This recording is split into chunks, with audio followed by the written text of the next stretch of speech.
Okay, clear. One final question. You've been such a great advocate for your community. It's been a difficult time for both Jewish and Muslim communities in and around Sydney at the moment.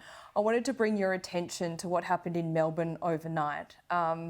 Protests are okay in some circumstances, but a pro-Palestinian protest went to the Melbourne hotel where some families of victims of the October 7 terror attack were staying. It's pretty intimidatory. What do you say about this and kind of where we're at over the last 8 weeks? People feel very strongly about what's happened, the impact on Israelis on October 7 and the impact on Palestinians as we've seen over the course of the last few weeks. And people want to express their opinion, but the way we do that also is important too. And the way that we can have our say while keeping the country together and unified is important. And being able to respect people's space, I think, is important too. And where we hold protests, that selection should be very sensitive. We don't need to be holding protests in front of synagogues or in front of mosques. We need to be able to have expression in the public space. And I want to emphasise too, quite separate to all these, there's always room for peaceful protest.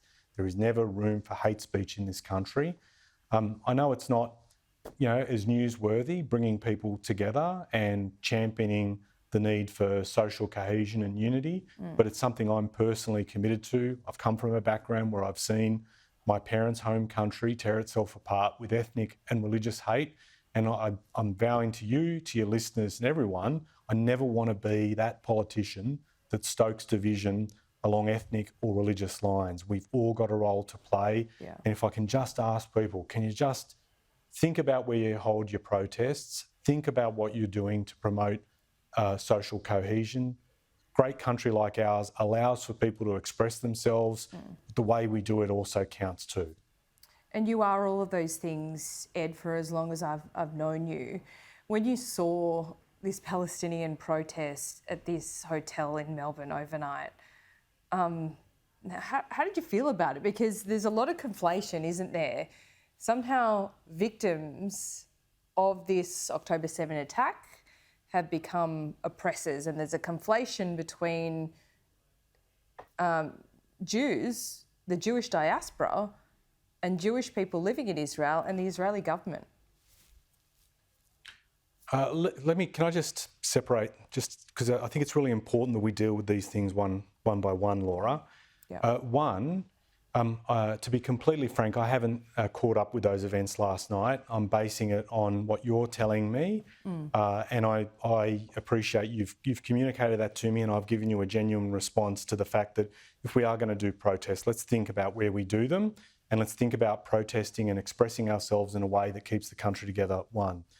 In terms of some of the commentary that's come post-October 7, there are a lot of people, while we absolutely grieved with the people in Israel that were affected by Hamas's brutality, and we will continue to do that because we understand the pain that's been borne by Israelis. There is also an enormous amount of pain being felt by Australian Palestinians who've got relatives, family, friends in Gaza that are affected too. And I've always said we've got to acknowledge humanity on both sides, Laura. There is a broader issue. It's hard to have the conversation, right? But there is a broader issue that Palestinians want their own country. They want their own place.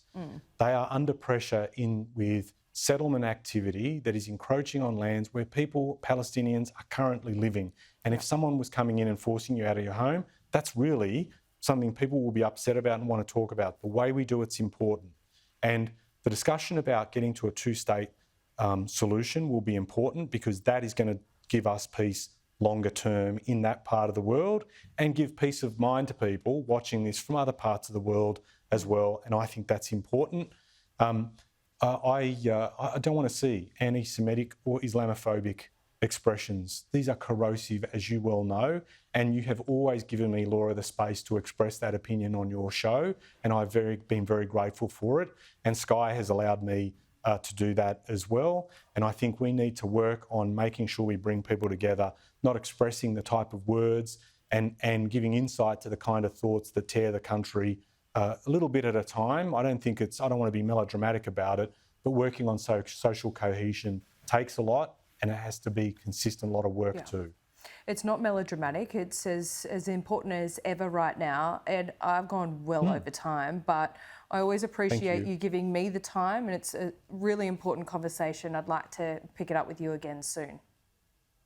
Absolutely. Thanks, Laura. All the best to you. We'll speak to you soon.